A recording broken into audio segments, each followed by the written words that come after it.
So, what makes SF Raw different than other places is one, my vegan ethics behind everything and what I'm purchasing and the sourcing of the food and ingredients that we have here.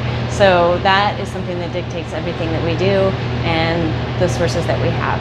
So the meat's going to be more nutritious and safer, and it's coming from really exceptional sources. That's not the case with most other places that you would find food. So that's something that's very different and really distinguishes us from other suppliers. The other thing that we do that not everyone necessarily would do is that we have our state license, and we're state licensed and inspected.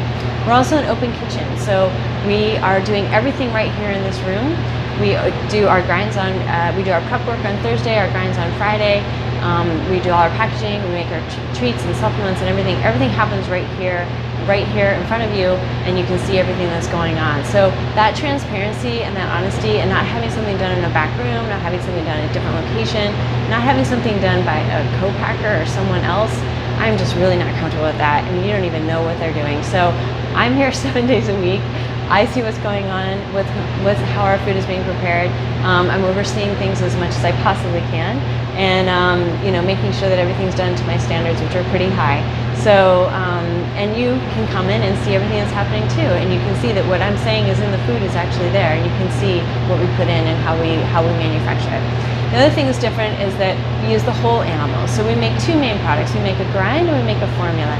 So the grinds are whole animals ground up. Now that's totally different. Most other companies, they use inexpensive parts and pieces. They'll use hearts, or they'll use backs and things like that, and they put together what's considered more of a balanced menu using those parts. I don't believe that that's best, and when I want to make my food, I want it to be the best food. Like, if I could create the ideal food, what would I do? And then what I would do is use the entire animal. So I use a whole animal, the head, the feet, if I can get it. Everything would be there. Now it is processed for human consumption, so it's missing the feather, the fur, and the blood.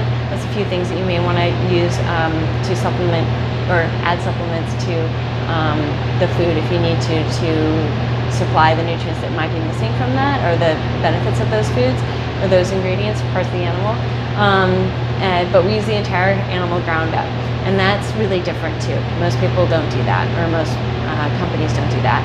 We also grind just a single grind with a medium plate. Now what that means is that the food's not pureed, like really fine. It's actually quite a little bit chunky. There's a little bit of texture there. There's a little bit for your animal to chew on, a little bit for their guts to digest. I think that's better and safer and healthier for them. Some people might be concerned about those little pieces of bone in there. I am not. There's enough meat there, and we've never ever had a problem with that, and I just don't think that would be a problem, because our animals are meant to consume that, so that's what their bodies are meant to eat. And we also don't add water sufficient for processing, and our animals, the meat that we buy, it also, because we don't buy from the industrialized farm system, like for example, all the poultry, a lot of the poultry that you'll buy, it goes through the processing plant, it gets dipped into a chlorine bath, and ours don't. Ours are actually, what you look for is air chilled.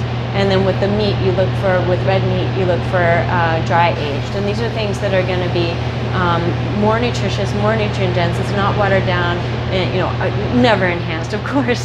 We don't have anything like that here, but that's a whole nother topic that you would find in supermarket meats. That's a problem for animals. But